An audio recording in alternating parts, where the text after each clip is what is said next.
take a look at the team to watch presented by Amazon Business. We are going to look in depth at this Ohio State team. But, Maddie, why Ohio State #1 in your draft here? Let me think here. Well, hey, if they can't put it together this year, then they're never going to put it together. Right. That's why. Yep.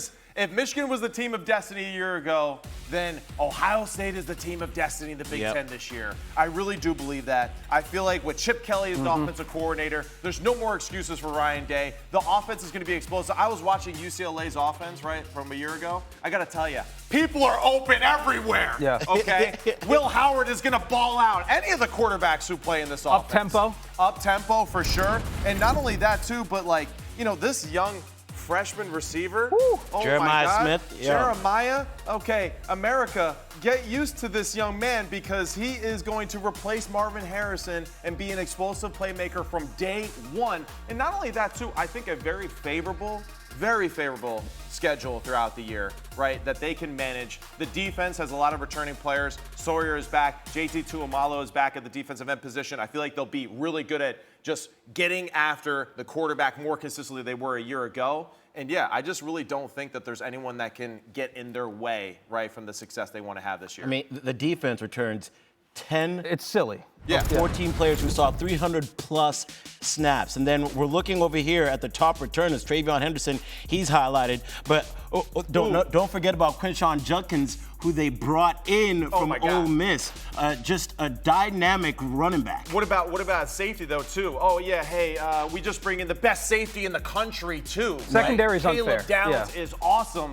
So I am just super excited. This is the most well-rounded roster, I think, in all of college football. They allowed 146 points all year last year. Yeah. All year. And, I mean, if you really think about it, other than Alabama, right, they played the national champion better than anybody, right? They made them work the hardest throughout the football season, throughout the game. So I really do have just the utmost faith that this Ohio State team, right, is really just that team that's going to come together and just big chip on their shoulder. Ryan Day knows that he has to prove it. Beat Michigan. Bottom line, though, beat Michigan. Yeah, and all anybody's going to care about is that that's game true. this year, right? That's a part of their main goals this season. It's going to be beat Michigan. And then I just want to give a shout out to the YouTube group chat because I am looking in there. And one of them just said Nebraska might upset Ohio. We'll have to see, though. I find that really interesting. We will come back to that. At some point in the show, we'll talk about Nebraska. Send your address. We'll see. I'll send you a package of $1,000, like right there in the mail, if that actually happens. Yeah. I'll send you a cashier's check. But I want to go back to Ohio State real quick and Michigan because I think what Ohio State is doing is taking a page out of Michigan's book here. How so? They're going to go into the running game a lot more. Will Howard is a huge quarterback who runs the ball. The thing about Kyle McCord, he's more of a pocket QB, being able to stretch the field and throw the ball. Obviously, got to Marvin Harrison Jr. quite a bit. Yeah. But at Kansas State, he made plays with his legs. And Chip Kelly, what is he known for? Being able to create dynamic runs with the quarterback. Yeah. And if he has that in the running game with Will Howard, and then you got Emeka Egbuka, you got this freshman wide receiver, Jeremiah Smith, you got these two running backs who are just straight up that bad, dogs. you know?